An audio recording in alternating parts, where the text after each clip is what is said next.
नमस्ते जी नमस्ते। मैं भारत की धरती से एक बार फिर आपका स्वागत करता हूँ और अपने उन सैनिक भाइयों को सलाम पेश करता हूँ जो हमारी रक्षा में दिन रात एक किए हुए हैं भाई।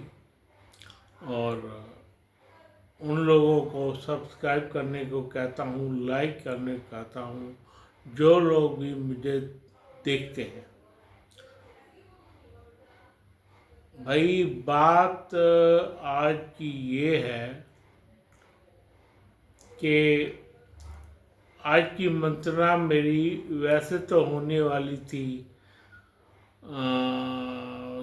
देश के ऊपर बनाए गए तुर्की के ऊपर, लेकिन एक और संस्था जो मेरे मन में काफ़ी दिनों से चल रही थी उसको देखने को बोला, उसको जज करने के लिए मेरा दिमाग कहने लगा। तो भाई मैंने वो मंत्रणा एक बार फिर से अपने इस व्लॉग में उस मंत्रणा को शामिल किया है भाई। है तो बहुत गहरी है, लेकिन आम लोग बिल्कुल भी उस पर ध्यान नहीं दे रहे और हमारे देश के कोई भी नेतागण उस समस्या पर ध्यान नहीं दे रहे। आप कहेंगे ऐसी कौन सी समस्या है? ऐसी ही समस्या है, उस पर ध्यान देना इतना जरूरी हो गया है कि रह रब का नाम, इस कदर ध्यान देना पड़ेगा। और उसको ये नहीं, उस समस्या पे बड़े बड़े लोग ही वो उसके ऊपर काम करें। भाई छोटे से छोटे लोगों को भी उसके ऊपर काम करने का जरिया पता होना चाहिए, तब जाके पार होगा वो। 140 करोड़ हैं हम, 140 करोड़। 140 इंटू 30 कितना होता है? कई करोड़ बन जाएगा। कम से कम एक बंदे को 300 लगाने ही चाहिए। मैं किस बारे में बात कर रहा हूँ? मैं पर्यावरण के बारे में बात कर रहा हूँ भाई, पर्यावरण के बारे में। और इसका पर्यावरण इतना जरूरी है कि ये 30 पेड़ हर बंदे को लगाने चाहिए। अगर नहीं लगा पाए तो एक दिन हमारा देश तबाही के कगार पर खड़ा होगा भाई। और वो टाइम जल्दी ही आने वाला हो। 70 साल लगा लो और 40 साल, 50 साल, 70 साल लगा लो, जब आप जागोगे कोई फायदा नहीं होगा। तो आज ही जाग जाओ, आज ही जाग जाओ। बिल्कुल ठीक फरमाया मैंने, आज ही जाग जाइए तो हमारा कल्याण हो सकता है। जागना पड़ेगा। और जितने भी लोग हैं हम इस देश में, उन लोगों के राही भी। चलो मान लिया आज एक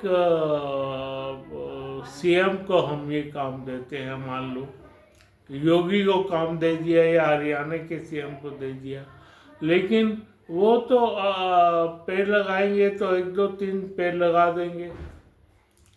क्या फायदा होगा उसका? 3 पेड़ों का फायदा तो होगा, नो डाउट, एक भी चीज का फायदा होता है, पर जो कहाँ तो 140 इंटू 30 और कहाँ 1 इंटू 3, क्या फायदा होगा उस बात का? तो भाई ये करना बहुत जरूरी है हमारे देश के लिए। ये पेड़ लगाना और इतने बल्क में लगाना, ये बहुत ज़रूरी हो गया है भाई हमारे लिए। अब आप कहेंगे जो हमारे बेड होते हैं या हमारी खिड़कियां होती हैं या हमारे जलाया जाता, उनको कैसे मैनेज किया जाए भाई? उनको भी तो मैनेज करना है भाई। आप अधिकतर तो उसका यूज़ करने, स्टील का यूज़ करने लग गए हो, तो इस विषय पर भी तो आओ ना, इस विषय पर भी तो काम पूरा करो। इस विषय पर काम पूरा करेगा वह स्टील है हमारे देश में, स्टील। असल में दिखोली एक गांव है उत्तराखंड का, वहाँ पे कॉलोनी बसाई है गवर्नमेंट ने, उसमें सारे शेड टीन के ही लगाए हैं, सारे मकान टीन के बनाए हैं भाई। आप मानोगे नहीं, सारे के सारे मकान टीन के बने हुए हैं, और बहता रहता पानी, कोई उसको अंतर नहीं आता, और स्टील की खिड़कियां हैं, स्टील के दरवाजे हैं। अब आप इसका ख्याल कीजिए कि हमारे देश में कितने ही दरवाजे लकड़ी के इस्तेमाल होते हैं, वो सारे बंद करने पड़ेंगे। लकड़ी के दरवाजे बंद, लकड़ी की खिड़कियाँ बंद, क्योंकि कमी हो गई है। और खोद खोद के उन्होंने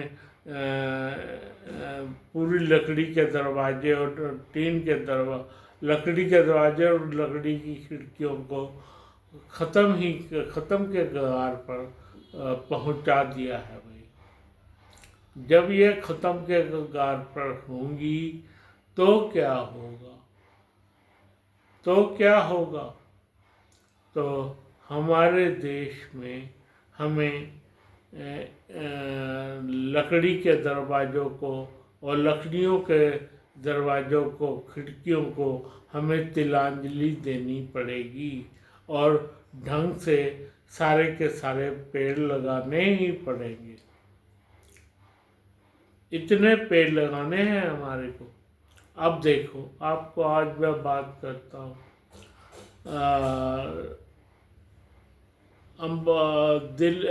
चंडीगढ़ से लग लो, चंडीगढ़ से दिल्ली होते हुए बॉम्बे तक की लाइन एक जा रही है, इधर नागपुर की साइड में एक जा रही है, बड़ी बड़ी सड़कें, एक दिल्ली से कोलकाता की साइड में। तो ये मानो कि कितने पेड़ काट दिए गए हैं भाई, कितने पेड़ काट दिए गए हैं इन सड़कों पे। इन सड़कों को बिल्कुल नंगा कर दिया गया है भाई। तो इसका ख्याल क्या होना चाहिए? इसका हमारे देश में कितना भयानक संस्थान गुजर रहा है भाई। और नदियाँ देख लो, सबसे पहले गंगा नदी पे आ जाओ, फिर यमुना पे आ जाओ, फिर क्या कहते हैं आपकी ये सरस्वती नदी पे आ जाओ, फिर क्या कहते हैं उत्तर प्रदेश में और बांग्लादेश, हमारे बिहार में जितनी गंडक नदी बहती है, वही सरयू नदी है, घग्गर नदी है, गोमती नदी है। इतनी नदियों के पेड़ हम लोग काट चुके हैं भाई, बिल्कुल काट चुके हैं। तो अब भी आप लोग नहीं सुधरोगे तो फिर कौन सुधरेगा? कौन इसको खाना पूर्ति करेगा भाई? तो अब आप ये देखिए, तो आप लोग बताइए, आप पेड़ों के बजाय नंगा करने पे उतारू होंगे या पेड़ लगाने पे उतारू होंगे भाई? अपने खेतों में कम से कम मेड़ पे तो पेड़ लगाइए, सारे अनाज उगाने पे लग जाओगे भाई, सारे अनाज उगाने पे लग जाओगे तुम। बताओ मेरे को, कोई खेल तो होगा या सारा अनाज ही उगेगा भाई? आप लोगों को खेतों की मेड़ों पे फलदार वृक्ष लगाने ही चाहिए, लगाने ही पड़ेंगे। हम सुन लो, कि हमारा जो पेड़ होता है,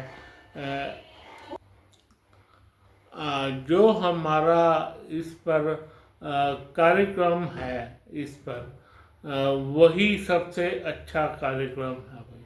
जितने भी पेड़ आप लगाएं वो फलदार पौधों के लगने भाई, उससे होगा तो ये पहली बात भाई, फल हमारा सस्ता होगा, जरूर होगा। दूसरा, लोग वही खाएंगे भाई, लोग वही फल खा लेंगे।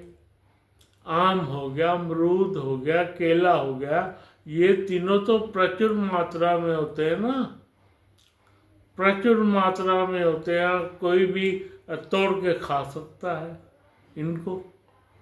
तो जा कर के इनकी पौध काम आ जाएगी भाई। और सारी जगह नीम के पेड़ हैं, इसके नीम के बाद आता है हमारा पीपल का पेड़, बड़ का पेड़, इस तरह के हजारों पेड़ हम लगा सकते हैं भाई। इन स्थानों पर हजारों पेड़ लगा सकते हैं। ये तो देखने वाली बात होगी कि हम क्या नियम इस पर बनाते हैं। तो मेरी दोस्तों, मेरी बात इस बार मानो, मेरी बात इस बार मानो और इस व्लॉग को देखो। मैं क्या कह रहा हूँ इसको समझो, क्योंकि हमारे देश में पेड़ बहुत ही कम होते जा रहे हैं। और दूसरी बात मैं आपको बता देता हूँ भाई, जो लोग उत्तराखंड में, हिमाचल में, लद्दाख में, सिक्किम में, अरुणाचल प्रदेश में कितने पेड़ काट मारे भाई इन लोगों ने, कितने पेड़ काट मारे। ऊपर ऊपर जाके बचे हैं पेड़, अब उनको तोड़ने पर उतारू हुए पड़े हैं सारे के सारे उतारू हुए पड़े हैं। ये जो है ना, क्या कहते हैं, पेड़ों के जो पेड़ काटते हैं उनको बेच देते हैं आगे। अभी पीछे खबर आई थी कि लाखों हजारों पेड़ जल के रहीं। जब बाढ़ आई तो उस बाढ़ में व्यास नदी ने हजारों पेड़ पाकिस्तान में पहुंचा दिए थे भाई। कुछ सिंधु नदी के जरिए वहाँ पहुंच गए थे भाई पाकिस्तान। ये क्या हो रहा है, ये हमारे देश में क्या हो रहा है, ये हमारे देश में आप बताओ क्या हो रहा है। तो इसको रोकना बहुत ज़रूरी हो गया है, इसको रोकना इतना ज़रूरी हो गया है कि रह रब करना। तो आप लोग इस विषय में थोड़े केयरफुल हो जाइए, वरना हमारे देश का कुछ नहीं रहेगा। जितने भी आ रहे हैं जो पेड़ काटते, लकड़ी काटते हैं, इन पर लगाम लगाइए भाई। जितने भी आ रहे हैं पेड़ काटते हैं, उनको कह दीजिए सारे देश में कि भैया अब तुम्हें काम करने की इजाज़त नहीं मिलेगी। ये भारतीय सरकार ही अपने हाथ में लेगी। और जो हमारे लोग जो जलाते हैं, उनके लिए लकड़ियाँ आएंगी, सिर्फ उनके लिए लकड़ियाँ आएंगी, या थोड़े बहुत जब भी जितने भी बेड बनते हैं, या अगर उसका तुम्हारे पास कोई सल्यूशन है तो स्टील के बेड बना दो भाई, स्टील के बेड बना दो। तो इस विषय पर भी बातचीत होना ही चाहिए। अब इतनी ज़्यादा डिमांड है इनकी, क्या कहते हैं, इन आरओ की, कि रह रब करना, क्योंकि पेड़ तो बचे ही नहीं। पंजाब में इतने जंगल होते थे, सारे काट दिए भाई। आज पंजाब में पेड़ नहीं है, बिल्कुल पेड़ नहीं है। पंजाब का इतना बुरा हाल कर दिया है भाई। और बाकी मैंने बताया आपको उत्तराखंड का, हिमाचल का, क्या कहते हैं इधर लद्दाख का, और ये जो JNK है, और इधर अरुणाचल में भाई इनका इतना, अब यहीं यहीं पेड़ रह रहे हैं, इनको काटने पे उतारू हुए पड़े हैं भाई लोग।